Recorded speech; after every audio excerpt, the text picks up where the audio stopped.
our guests are up to. Yes, Rush, we're good whenever you are ready. Good here.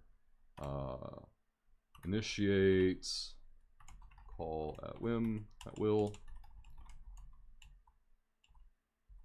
No, he's got it. He's all over it. All right, so I'm going to join call.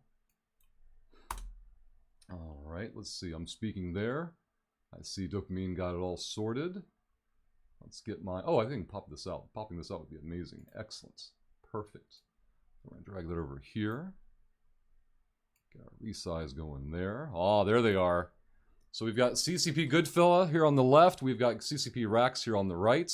Thank you both very, very much for joining us today. Thank you for Thank having you us. for having us. Yeah. Oh man, the audio is perfect on the first try. This is fantastic. So Goodfellas coming in cold. You had a I don't know if I should be sharing your travel, but do you want to tell us what you were up to the last several days? Yeah. I've been fishing in the north of Iceland, where I'm from originally. Went there in the north to do some fly fishing during vacation. Super nice. Do you get to enjoy the peace and quiet of it, like the serenity of it, or? Yeah, I'm not a good fisherman, so that's where I focus. So today, both of you are with the branding team, and keep in mind that I presume the majority of Twitch chat's gonna have no idea what that means. So if Goodfella and then Rag will kind of give your perspective on what the branding team is, your role within it, any background you feel like sharing professionally, what maybe backgrounds professionally you've had over the years, it'll give the chat a little more perspective on what we'll be discussing today. Yeah, so I can start. I'm Saimi, CCP Goodfella. I'm the brand director of EVE Online. Have been working at CCP for almost 5 years now. I am an economist that thankfully fell into marketing when I was younger. When I was younger, I was gonna become a cool econometrician, work at a central bank or something. Thankfully, I dodged that bullet, but uh, have been working at CCP for 5 years. My team is responsible for product marketing things, the brand, of course, territory marketing, how we communicate and which markets do we go to. For example, in the Japanese and Korean launches we did, and then the email marketing as well. I am a hardcore gamer myself. I've been playing games since I first just remember being able to move. Play lots of variety of different games, and yeah, excited to be here today. And for me, yeah, my background is in business and finance, and I've potentially had like an orthodox road into the gaming industry. When I came out of uni, I started working for a bank, and then I went from that bank to kind of the startup industry in Iceland. Then was working for a software company in travel. And when I started looking at new opportunities, I've always been a gamer, and like how this came about that I started working for CCP is basically I was starting to try to get into EVE and kind of going through the forums and seeing what people are saying and just wondering, like I tried to play EVE on like several different occasions since the game came out, and actually started many accounts over the years. And I think my oldest account, which is my main now, is since 2006 or something. So like I tested it a bunch of times, and I was going through the forums, and then kind of started thinking how I could potentially leverage kind of my knowledge that I had gained through the startup industries and tech companies, and how I could like benefit the company of help like EVE growing again. So I reached out to a friend of mine that was working at the company, and he told me that they were actually hiring for a title that was called Project Nova, which then got kind of moved slightly later, but there was an interesting experience of coming into the company in like September, and then kind of a major shift within the company. Just slightly later, the company was acquired by Perlabis, and then I started working on this game, and it was introduced in Vegas the first fall, and because of the the pivot there, I went on to work on a bunch of different products within the company. So I've kind of touched on a bit on the VR portfolio, which we potentially have not like been doing much around lately, but then I also went and worked on Eve Echoes. My title within the company was brand manager when I started, and I've always been within the marketing kind of department, the publishing side. And yeah, I worked a lot with NetEase on Eve Echoes, and then recently joined kind of the commerce team with Eve Online. So working on kind of products, how they're presented, all of that jazz, with working closely with Jaime all along. So it's been a lot of fun. And as I said before, like I've always been a gamer. So, you know, coming into the industry and being able to work on it has been a blast. And that's exactly what I wanted to ask about was, and you both gone over this, is like, how do you end up with either a business background or a finance background or a marketing background, and then you find yourself working at a game development studio, and I think most people just don't think in terms like that. They don't realize that development studios have such a wide range of different tasks and departments and teams and jobs and careers basically that can get you into that industry in general. So that's really interesting to me, and I appreciate you both sharing those backgrounds. So Goodfella had touched on this during their introduction about the different forms of marketing, whether it's email based or social media based and territory based. I think territory is pretty self-explanatory, or at least the name kind of gives it away about its nature.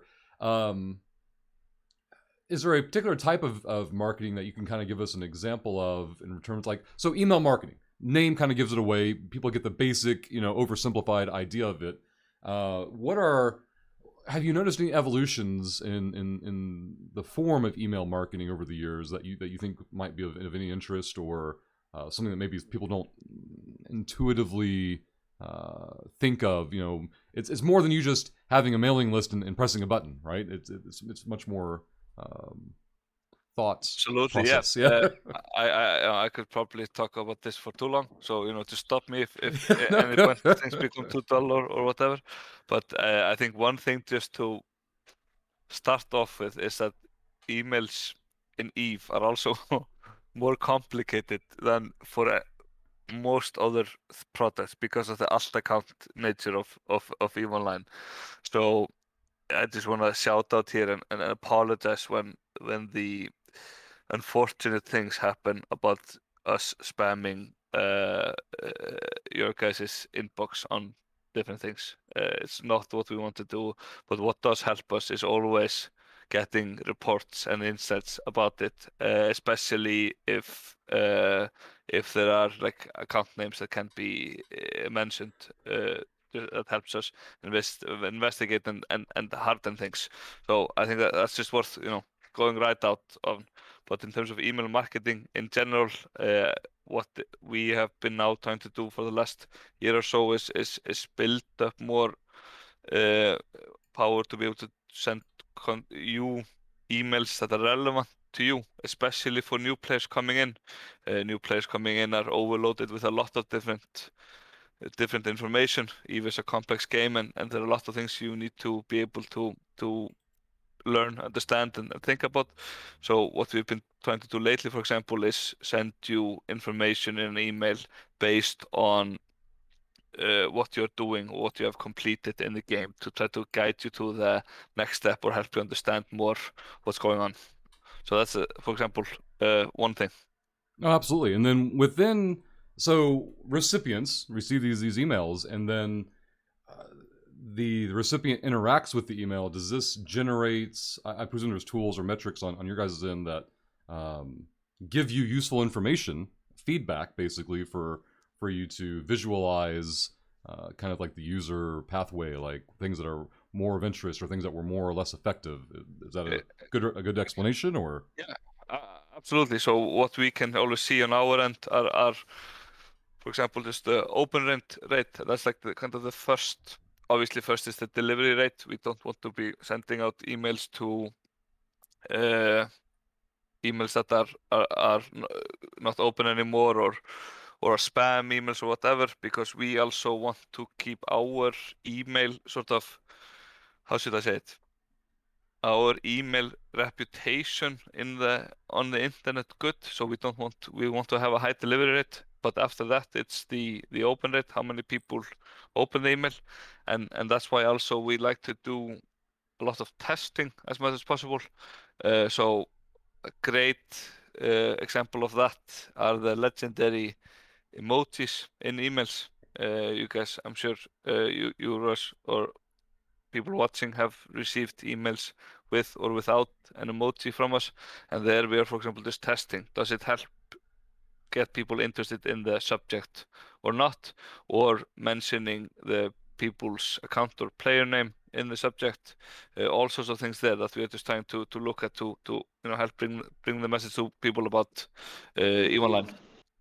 And also maybe just to follow up on that, I mean, we try, of course, to work in metrics on like everything around the game. And I think like Eve having been around for such a long time, like we have metrics on all sorts of things. And I don't know, Rushlock, you might have heard and other players that like we have often had like companies try to reach out to CCP or just trying to work with CCP on track, getting the data on economics. I know that that's one of the things that like has always fascinated Simon and me as well, is like you have like this universe within the game and all this data on it, and like how can you build on that? And we try to do that through the metrics in the marketing of like even just can you categorize players within a certain behavior, because EVE is so diverse that like most players are doing a lot of different things, but do you still see kind of like a main thread within a playstyle? And is that something then that like are certain things more interesting to you because of that? And like, are we doing a good job of presenting those options to you or not? Like, that's a lot of the things that we within the team like try to work on. No, absolutely. Like visibility and presentation. Presentation is huge because perception is reality and those kind of concepts. It sometimes it's less important how something is and far more important with how things are perceived. And that seems to be exactly with what you guys deal with in your lines of work. Like the thing that was coming in my mind when you were talking about that was abyssal content. Like abyssal content has added something to EVE Online that people can now hop into EVE, play for 30 minutes or less, get that feeling of achievement, progress, accomplishments, and then disengage if life requires that they do so. Years ago when I played EVE, long before Twitch, this is like 09, 010, or 2010, that was a problem I struggled with. I was like, if I can't log into EVE for at least 4 hours, I can't get anything done, and it isn't quote unquote worth my time. And now we've 2021, we've got these wide range of activities to get into, and some of them, like exploration, I could have been doing that back in the day, but I didn't have awareness of it. I didn't have eyes on it, and so I had no idea I could be doing that activity. But I thought like abyssals were a lot more front-facing, a lot more in your on your desk and visible. And so back to what I was saying before about the whole like you can hop in for 20-30 minutes, get something done, and get back out, and that nuance can make a huge impact on user interaction. Exactly, and like then you have the session duration metric that's in a lot of games. Like you try to record the session length of each user, and when you start potentially observing that a lot of players are playing extremely long session, but there are few players that play shorter sessions, you might like realize, okay, there's a need for a opportunity within the game to jump in for a shorter amount of time and do some progression or meeting with friends and then kind of jumping back out. So I think you hit the nail on the head there. That like that's one of the things that we're continuously like monitoring. Yeah. Also, on that note, there also it's spot on. That's what you're saying, but also EVE is an 18-year-old game, so people that play EVE and many that stick, most people that stick through the first challenges of the game end up playing EVE for the long run. But they, just like the game themselves, go through different parts of their life. Mm-hmm. Maybe they were able to have 6-hour sessions when they were younger, and I know that myself as a gamer. Like I have a kid now, and my opportunities for gaming are not the same as they were. But then it's fun to be able to get something meaningful done in the short time that you have between kids and anything. And then when the kids grow up, then maybe you have more time again for longer sessions. What's also worth mentioning a bit of a separate note on this is that now that we've launched in Korea and Japan, and obviously we also launched in end of April, Eve relaunched Eve in China when we updated Serenity. What we see there, what we've been like learning more about, understanding and planning, is that so many people in those countries in that area of the world play in a internet cafe. So they go there to check out games that they maybe play at home later, or they don't have a PC at home. And there, obviously, being able to offer more gameplay that is varied in time length that you need to commit is ideal, for example. Which is why you see in Korea or China or Japan, like PUBG, when that exploded. But that's because it's kind of a guaranteed, you're going to get a guaranteed fun, enjoying gameplay within a certain time period. And I think you're mentioning a super interesting point there, Simon, because of course, gaming behavior is changing, and I think a lot of games coming out now are just looking at cross-platform kind of behavior. And I think if, let's say, we would start building Eve today, would probably make it accessible for PlayStation Mobile and PC and streaming services. And that's of course things that we're looking into for the future of when we're developing the game, how can we make it more accessible to everyone? And just one other thought, since you mentioned exploration earlier, one of the marketing aspects on that I find interesting, that exactly when you think about exploration within Eve, if you have no knowledge of Eve, you would think of exploration as traveling to different places and kind of discovering them or something like that.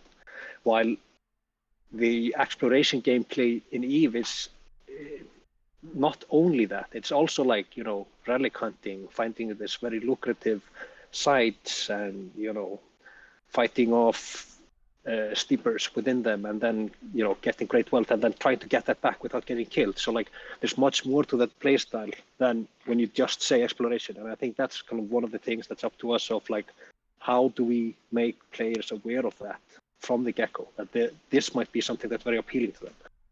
Absolutely. When I have people come into chat, typically newer users, and they'll say, hey, I'm looking for a cruiser fit for PvE, then we have to have the whole conversation of PvE is a huge umbrella. There's so many different things you could be using a cruiser for right now. I'm going to need more context. And it's hard for that new user to give you context because they don't have the perspective or the awareness, right, of well, obviously I mean mission running, or obviously I mean abyssals, or obviously, from their perspective, they had a shorter menu, but from our perspective, it's there's 20 different things probably you could be doing with a cruiser right now. So let's try to identify what you're into, and then we can help you further. But yeah, absolutely. Yeah, and there we are trying to put now meaningful effort into helping these new players, give them more context of what they can do or should do given what they want to do with the launch of Eve Academy earlier this year. And it's been awesome to get both the positive reception from the community, but also the feedback. We've been updating it now just at least weekly with new content and updates and guides and videos and everything, and the engagement from new users on that site as well are looking great, which is fantastic. This means that we are helping them get to dive deeper into Eve. That's actually a great topic that came up, I want to say late last week for us in Twitch chat, where, so from my perspective, and address this as it comes up, or if things pop up for you idea-wise, but an issue with Eve in terms of new users has always been there's an early rail system, and then at the end of the rail system, you get dropped off in the sandbox, that sharp, steep, fall off. And in recent years, the NPE has been iterated upon. Great improvements have been made. The quality has definitely risen.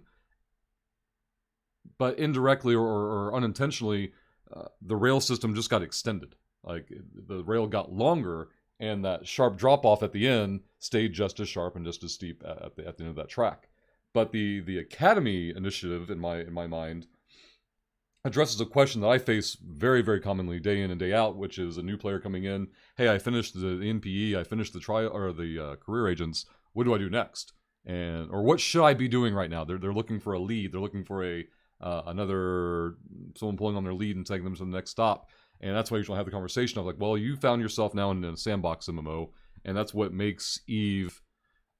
The backtrack a little bit to something you'd said, pointing out like this is an 18-year-old MMO.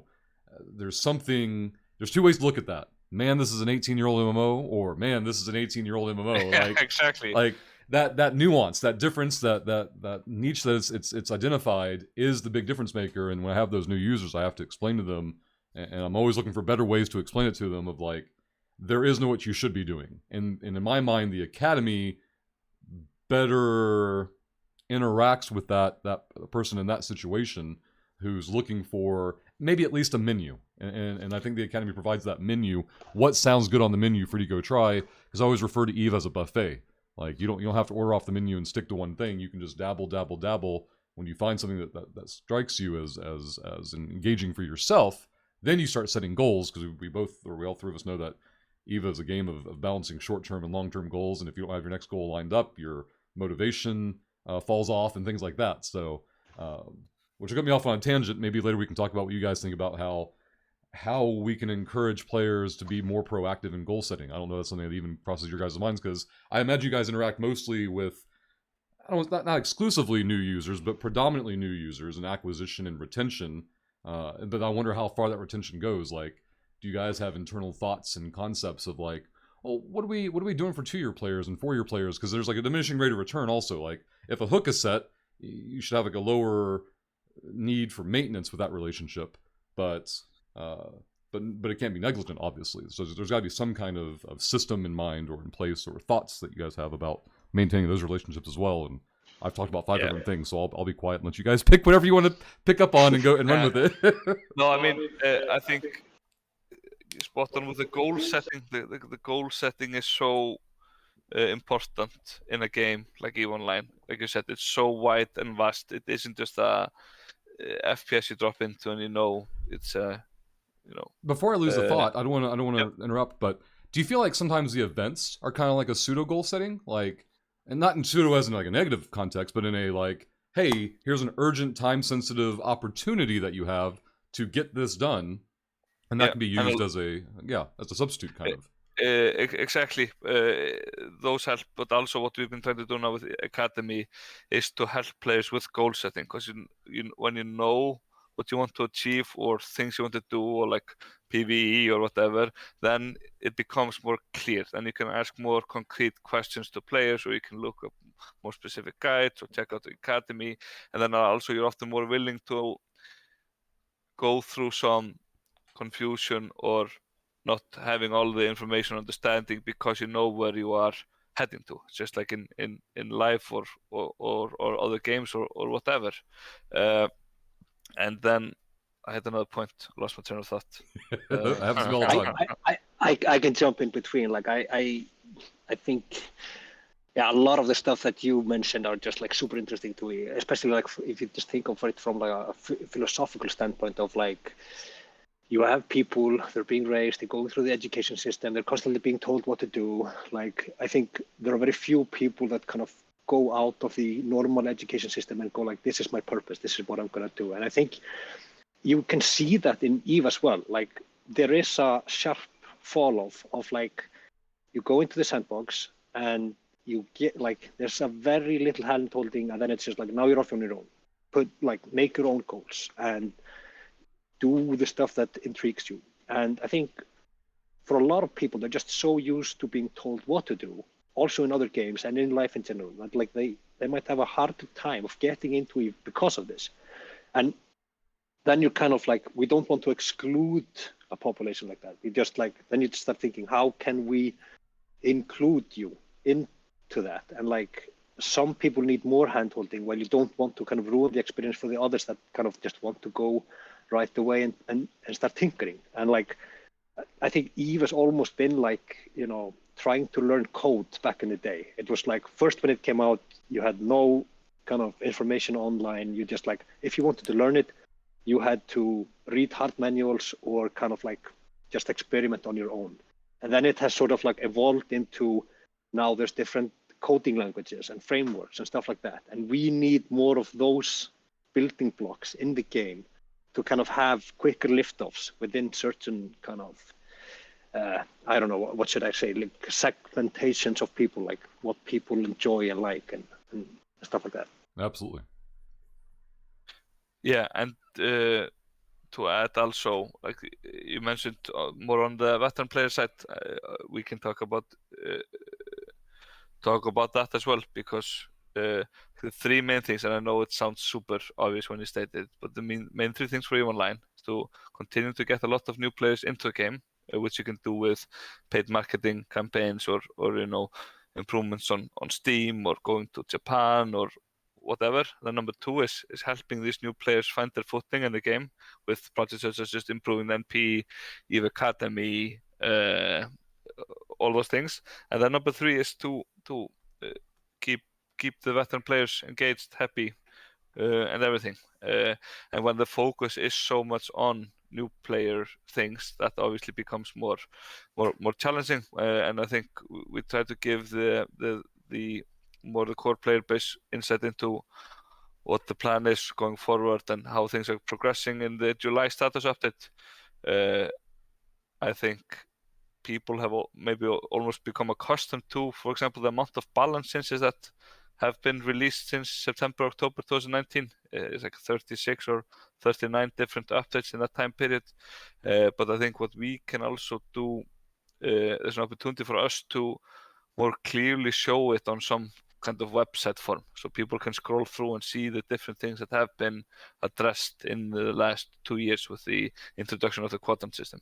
That comes up very frequently. I'll have people come back from a break of varying lengths and what's new in EVE? And it's like, man, I don't know what your interests were before, but what I can do is I can link you on the EVE update page, and then you can scroll back in reverse chronological order, and you can pick out the bullet points that are relevant to you, because, I mean, maybe they've been gone for 2 years, and it's like, lots of change. There's been lots of updates and lots of varying sizes of updates and changes to different mechanics, and there's no way for me to know what that person's going to be interested in specifically, so it's easier to just hand them that document and be like, start looking at bullet points and scroll back until you find your off ramp and welcome back. Exactly, and players returning are also very very important for us, because there's a in the thousands of people returning every day to the game, but then they go into the game and just ship spin, not sure what they should do. Same with the goal setting, or the ships that they had mastered have changed. They're not part of doctrines anymore, or part of the meta or whatever. So returning players are also super important, because they are not up to date and everything. And one note on the kind of like you step away from EVE and you come back and you comparing if things have improved, how they improved, and stuff like that. Like, a big part of like our job is also to kind of communicate the things that go unnoticed. Like, because EVE is so old, there's a lot of legacy systems also that we need to improve upon in order to introduce new technology and then build on them in the future. And that, of course, is just like things that nobody cares about. Like, you don't really care about somebody updating the coding language of the game, but like it's something we have to do in order to build on top of that, like in the future. And so that's one of the struggles. Like, while people are saying we want new and cool stuff, we also have to first build the foundation in order for us to build that. And that's a thing that we in marketing need to communicate sometimes more clearly to players, what's coming up and stuff like that. They also have to be receptive of it too. Like, we have this conversation here, it's rational, it's clear, it makes sense. I can see Goodfella laughing already, like, but the general population, don't worry, I can say it, is not always the most rational and an open-eared group of folks, especially when people are passionate about something, right? Like, the more emotionally in charge that people are about something, positive or negatively, the less gets in between the earwax. It doesn't resonate as well. I mean, what I would say that is, it's just passion. It's awesome to see all the thought and opinion and passion and experience in EVE that shines through and things like that. But like Raki said, and I will say myself, I just also then see it more as an opportunity for us on our end. What can we do to frame the conversation, give people more context or insight or information. I think that's the best way for us to look at it. What can we do better to help things, give more clarity? And maybe just like, this is not related to a question, but I just want to mention it, that like, once I came here, I realized that like we have a bunch of like an incredible amount of talent within each position within the company. And like, when you see the complexity of the process of just like, you have an event and then you have to create everything around it, and then you have to localize it into different languages, and like just having that pipeline of continuously pumping out content with the amount of speed that's required. Like, you are very impressed with it when you see the factory, but like not knowing how things are done, like it can sometimes feel like it's slower than what you would hope or want. And that's, I'm not even sure that that's something that like you want to even know about. It's just like, if you're interested in the gaming industry and you start exploring, like that's kind of where you end up on. And like,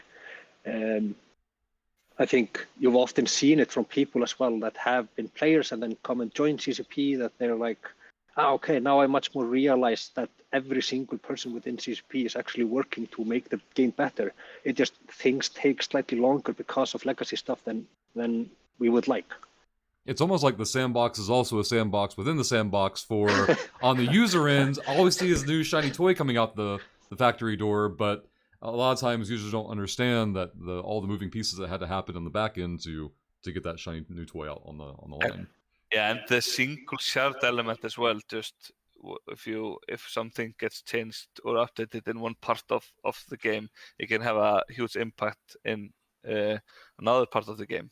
And just, I think 2 examples for me here on just the complexity of the game is, one, I'm in most CSM channels. It's awesome to get to work with them, to get the insights from them and listen to them. And when they are discussing, for example, ecosystem things or balance changes with that team, CCP Rise, for example, and I just don't remember all of the dev names. Sorry.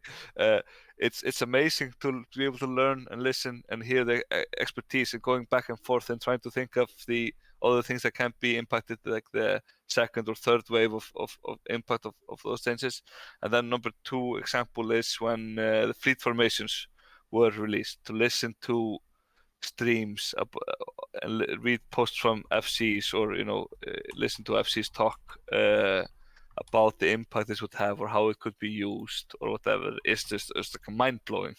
the complexities in the meta and everything. Right. It's super cool. Something that Rag had mentioned earlier, the psychology of it. I think this is something that if we allowed ourselves, I think we'll just run with for some amount of time. So my background, or at least, so after working in finance, I had gone into running a hobby store, just geek stuff, tabletop, Magic the Gathering, things like that, and being entrepreneurial and having the finance background, I very quickly realized that I'm not selling cardboard or plastic. I'm selling dopamine, and for Magic the Gathering at least, or card-based games. And this might, we mentioned before off air, like we can. I'm very happy to talk about things completely unrelated to EVE Online, but that idea of opening booster packs, like it was like having smokers coming in and buying their weekly pack of smokes or daily or whatever their frequency was, but they're coming in for their fix, and that's exactly what selling Magic the Gathering was. And we've seen in the last 5-10 years in the industry as gaming and sales and marketing and things like that, a lot of vehicles now rely on that type of business model. What do you guys think? And again, this doesn't have to be about EVE Online at all. Just from your perspective within the industry, what are some challenges you maybe have to face either professionally, like, well, how many of these things can we bring in that will work for what I'm trying to do, versus like, okay, this is a bit mucky for me. I don't want to bog myself down in it, kind of a thing. Also, maybe commenting on also the change in perception of consumers, where we're all of a certain age, and your average EVE user, is of a certain age traditionally, but going forward, you're going to have a lot of people who came into EVE, we have people playing Eve now that weren't even born when the game started. So like they've grown up in an environment, in a market, in a meta that has normalized different types of marketing and sales that the three of us may or may not have ever experienced before starting out. It's more jarring for us and more normalized for them, I guess, is the simplified version of what I was looking for. Yeah, I think this is a super interesting question, and I think unfortunately like money runs the world, and I think what the gaming industry in many ways is experiencing is that you're seeing let's say, I mean, to start with, I'm more of a PC gamer than a mobile gamer, and what tends to happen now, I think, within the PC gaming world is that they're looking to mobile games and they're saying, okay, these guys are bringing in tons of revenue, and like which features and modules and stuff are they using? And then you're thinking, okay, let's bring that back into our game. And I think in many ways it doesn't work the same, because if you look at Eve is a game where you like, if you get into it, you really love it. And like the retention of players within the game is very long, which means they stick around for a long time.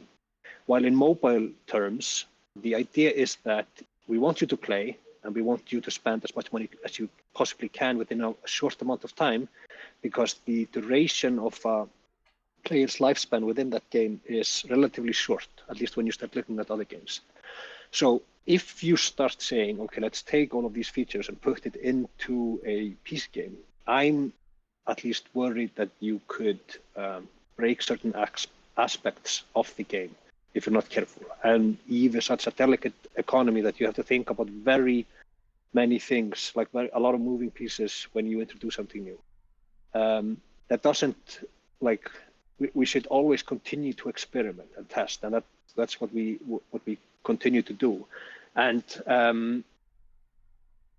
what was my second point here? Well, think about it for a second, because I wanted to ask come back about to something. me. Yeah, like that was, I think, a beautiful example of the player lifespan model being the determining factor. Like during certain events or certain sales, or when Eve went, quote unquote free to play, there was all the doom and gloom of like, oh, all the stigma and ideas of things that are obviously going to happen when that change and transition happens. But people didn't talk about things like that. Like you got to understand, those models are meant for kind of, not for a negative connotation, but a lot of those products are made for much shorter attention spans, much shorter duration for interaction. Like, hey, this is the new hotness, get hyped for the next 90 days, and then you'll peter out a little bit. Whereas with Eve, you've got player interactions ranging from minutes, days, months, and now decades. There's a much broader range of that. And I don't know if you've remembered your second point or not, but I wanted to comment that I thought that was a good example of that player lifespan example. Yeah, I wanted to mention like a book that I'm reading or have been reading lately is The Infinite Game after Simon Sinek. Oh, Simon, yeah, absolutely. We're getting in trouble. I know. Sorry, man. It's a great read though, and like I'm more started thinking about like even those terms, and like I mean, Eve Forever is a slogan that we throw around within the company. Like that's what we're trying to build here, and if you want to build something infinite or for like a very long term, you cannot do short-term things that break the long-term thinking. So like in my opinion, like, and that's the stuff that I want to do. I almost want to do stuff that just like I want to do stuff that our players embrace what they're asking for. We can sometimes, like, I think some features that are being requested are things that we cannot do because they are game breaking in another sense. Even if you would like, if you want it, it's sort of, you introduce it and it would break the game in some sense of or way. So what we need to do carefully is just like, we need to listen to our players and kind of try to extract what they want and then build that delicately into the game so that it is improving the experience. And like, that's the way, in my opinion, that like CCP should just think about the game in general, like an infinite machine. Absolutely. Yeah. To add to Raki's point here, where to start? There's so many points here.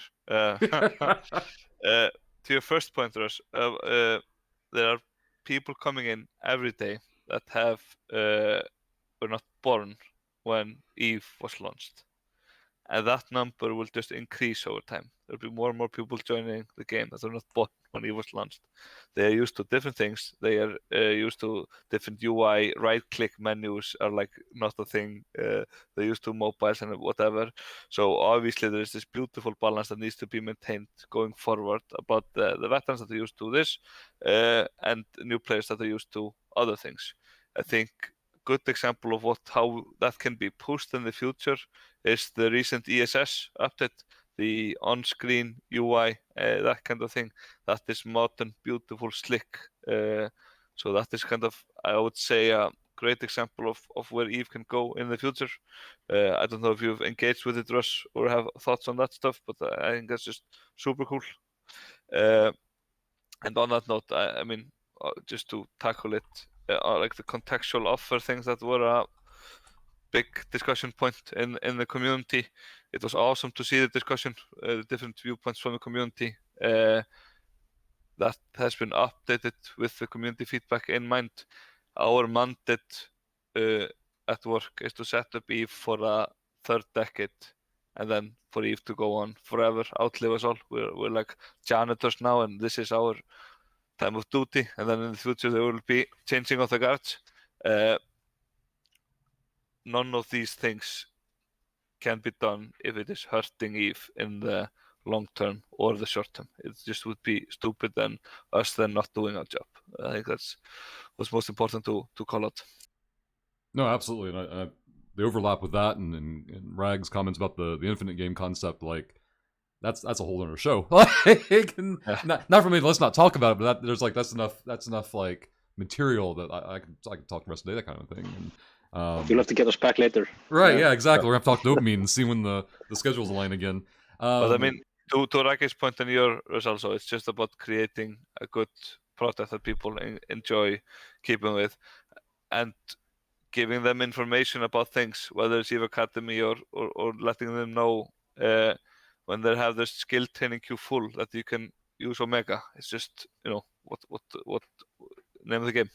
Right. Nope, absolutely. Before I lose the tracking on it, Rag had mentioned earlier the psychology of users, and I was going to ask, there can't be a metric for this in my mind, maybe there is, but do you think that EVE Online, this will sound like a water is wet question possibly, but would it be safe to assume that EVE Online has a higher ratio in its population of probably like entrepreneurial type personalities, whether they utilize it or not in their real life, professional life, that's probably less attached. But despite that, like you mentioned before, you still have to have a role in a place for what society would probably call like casuals or hobbyists. People who play. Like when I started EVE Online in 2009, EVE was an aquarium to me. It was just I didn't want to keep fish because that's effort, but I had spaceships and I'd get home from the bank, I'd kick up my feet, turn on TV or comms, and fire up some lasers and shoot some rocks, and that was my veg out mode. But I still had the entrepreneurial personality, so it was just a matter of time before I wanted to get into something more and something more and something more. But back to what you talked about with the psychology of it, having that place and that role in that having your product positioned in a way to be appealing to a wider variety of personality types. I guess the original question was, do you think there's like one of the unique things about EVE is how it can foster and be, I don't know what the word for it is, I've lost it, but encouraging or developing for those entrepreneurial personalities to kind of dive down the well of possibility and things that they can get into. But also while having to balance out, obviously, like you need something for lack of a better term, line members or F1 monkeys or whatever, meme name that groups are using nowadays. Yeah, and that goes hand in hand with the marketing as well, finding people that will enjoy EVE. And if you remember the Capsuleer survey that was launched April, like March something, which gave out 7 days of Omega for the people, and we got like awesome amount of awesome quantity of people responding. We're working with a third party called 12 Trades there, and we communicated that in the blog and talked about it. That is, for example, something that can give us insight into what kind of users are playing EVE, what motivates them to play the game, what doesn't, what kind of other games do they play, what age are they, where they're from, and that helps us both exactly on the development side and then also on the marketing side to find users like them or have a message that is catered to them. Yeah, to jump to your question, I think like there is a certain survivor bias within the game.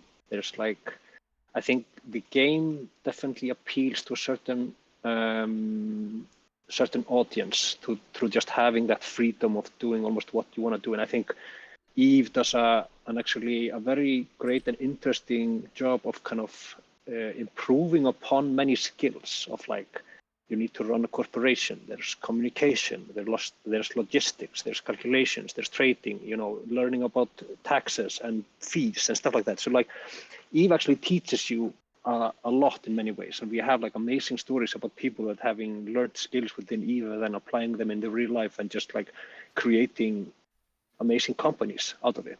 Yeah. So like you are honing your skills within the game, but I think at the same time, I don't think there's necessarily, it's hard to say, do we appeal to those people or do they become that way? And because of the survivor bias, because we filter out a lot of players through the struggles of just learning Eve, are those the players that remain? The ones with the most perseverance and the grit of like, I still want to do this, and then I want to build this amazing thing.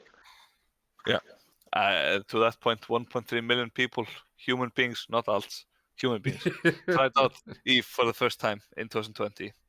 And you see just looking at the PCU numbers and comparing 1.3 million, you see Eve is sexy, exciting. People want to try it. People are writing about it. Players are creating awesome stories and ready to onboard new players. So the first steps are challenging for the players. To your point, Drake, I have a super good quote on this. Eve is like a university with the complexity of the real world and the safety of a social game. It gives freedom but demands responsibility. It requires dedication to succeed. The skills and competencies nurtured through Eve are the same people need to succeed in real life. I remember when Eve was transitioning into the free-to-play model and just the initial, grumpy vet reactions at first, like, oh, here come the I don't know, cliches or whatever free-to-play stigma that it has for it. But me thinking like, guys, don't worry. If you ever actually had a legitimate fear that cash grabs were coming and scummy things were about to happen, it's like there won't be any confusion. Like it would be so obvious. And the reason I bring this up is because of what Rag was talking about and what Goodfella brought up about the longevity plan. Like they're actively working, they being CCP as a general statement, toward the third decade. Like if there was ever a shift, like with the Pearl Abyss transaction, like people just assumed because it was easier to assume and not actually think laterally, just assume and double down on, oh, here it comes, guys, now this is going to happen and that's going to happen and none of those things happened.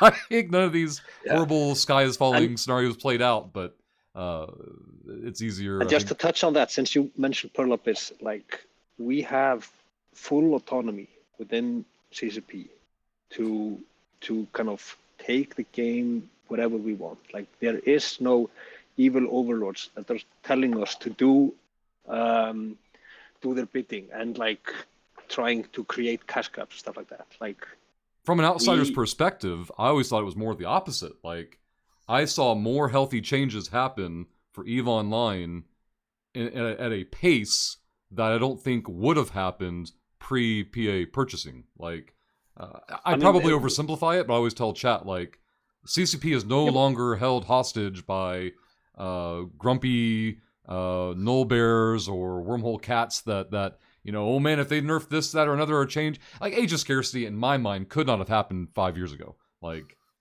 also just like imagine the ownership of CCP was more in the hands of venture capitalists before. Exactly. Now we are owned by a gaming company that is has plenty of cash because they've created their own successful MMO. So like it's better in so many ways. They're just saying, hey, keep doing your thing and evolve the game. And like all we gain is like knowledge shares and help and everything that we're doing. So it's just been better. Yeah, like just a question to everybody, which is better for EVE Online to be owned by different VCs to a complexity level with different incentives and plans for the future. Not 100% one owner. There's a pretty big split, or 100% owned by single entity that is an Asian MMO gaming company that is thinking about thinking for the next 3 to 10 years ahead. That is my question. Like that's my answer to people that are wondering this. And it goes back to that perception versus reality, conversation before, like just the stark contrast between like, oh no, this is the sign of end times versus like, no, all these great recent efforts and progress made in the last 2 years, like weren't even on the wish list. Like without this change, it wouldn't have been possible. And that's like, but also what I find, like the people worrying or complaining about this kind of stuff, it's just passion. They want EVE to go on, or at least most of them.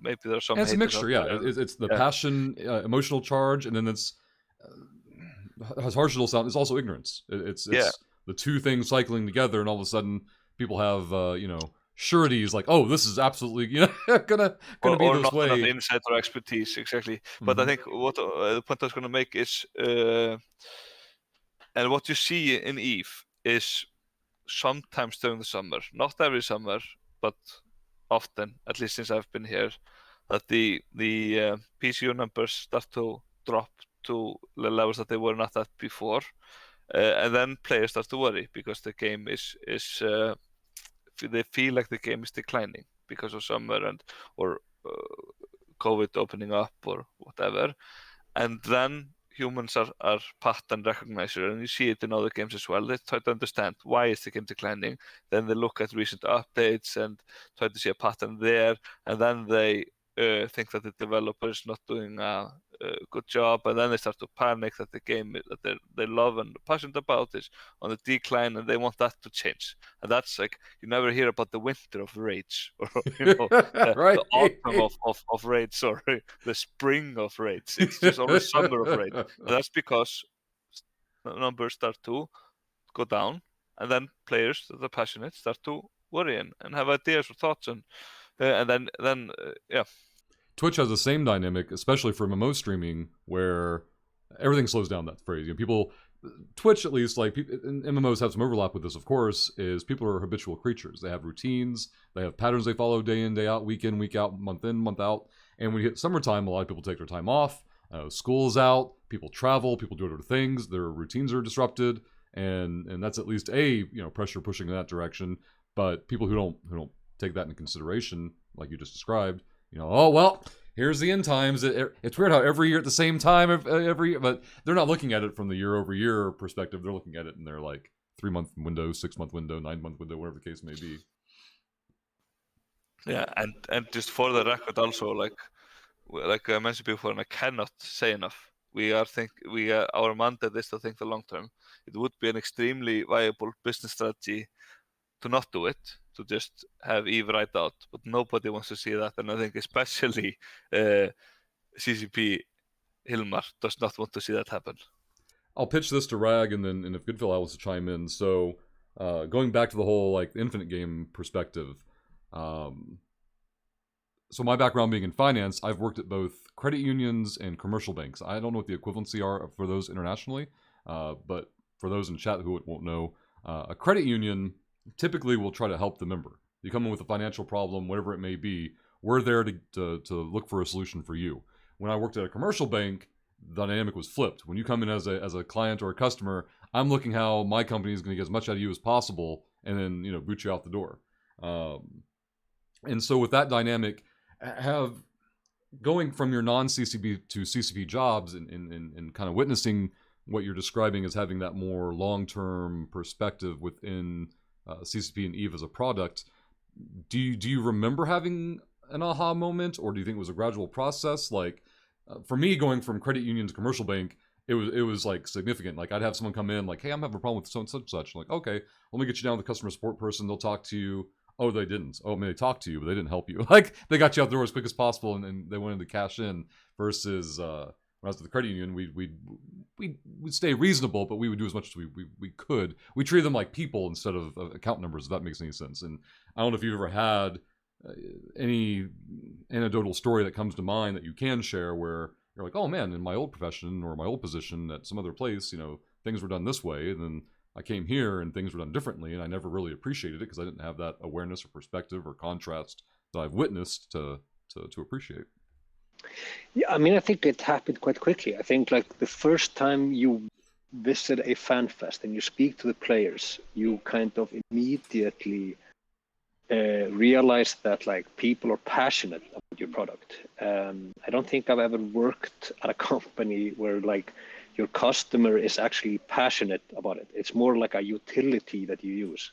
If you're working at a bank, nobody like will show up at the bank conference to hear more about the great accounts that are coming out or the travel tech that you're using as a daily operating system of like, they host these, but like you don't come as because you are in love with the product, but more because you need to hear the latest functionality. With Eve, it's like the opposite. You're creating art, you're creating an experience, and like when you're doing that, you will have people that are passionate about it. And like I remember, when I was doing a presentation on Eve Accos, for example, like I was intimidated. Like I was nervous to speak to the players because like I'm speaking to an audience that's so passionate about it. Like I did not want to disappoint them. And I think like I that feeling has remained with me. Like I hate when we do things that our players are disappointed in. Like, and we do it because we are human and we make mistakes. But like what we really want to do is always kind of create these amazing products, and it's so much fun when you actually do something and release it, and it's like everybody's celebrating it, and then everybody's just like popping champagne, but then it's like up and down because it's a roller coaster and it's going on forever. So that's kind of what my experience with that has been so far. Yeah, it's a great question, Rusty. First of all, my mind's been racing. I think to Raki's point, so my previous experience is I basically grew up in the fishing industry in Iceland. I've worked basically every position you can do in a fishing industry. And at the end, I was like taking care of the logistics and the brand management for the biggest fishing company here in Iceland. And then I went from ships to spaceships, graduated. I think it's the passion, and I think a good example of that, I remember the first project I was like owned kind of was a t-shirt design contest for the Eve merch store, and we released it, and I remember the moment when I was on Reddit refreshing every time the comments to see the discussion, and on Twitter as well to see it, and like the adrenaline and anxiety and everything, and that also has remained with me. The recent example, the July update, that's just like heart pounding before, and like checking with the community team and the CSM how things are going down, what's the discussion, is there anything we can do, and that's that's what is the most fun. It's the community aspect, seeing the people discuss the things, the passion, and all that. That is the addiction of it, I would say. No, those are great examples. Thank you.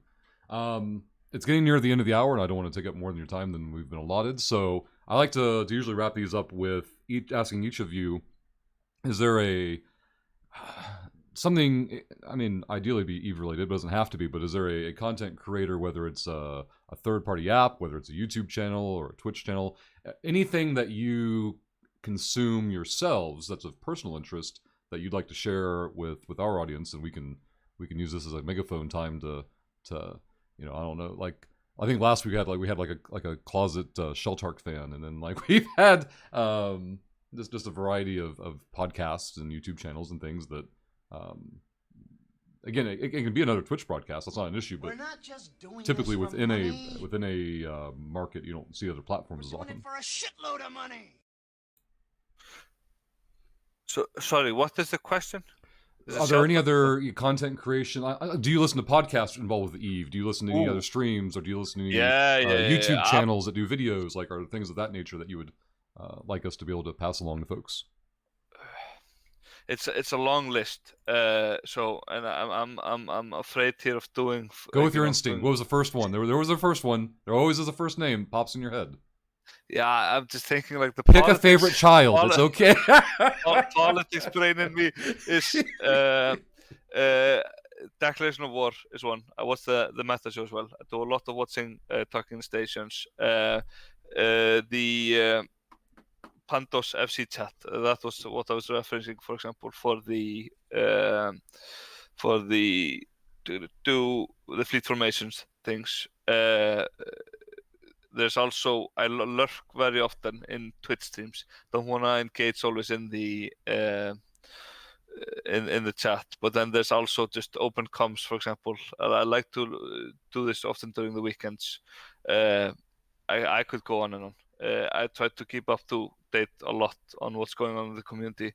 My favorite Slack message group is with the whole community team, where I'm trying to get insights and learning from them about what's going on in the community. I monitor Twitter, Reddit, forums a lot, so anything basically. And I would also love to hear recommendations from people what I should be listening to. Less than 10, another example, which is more of a podcast. So, yeah. Oh, those are awesome examples. Thank you.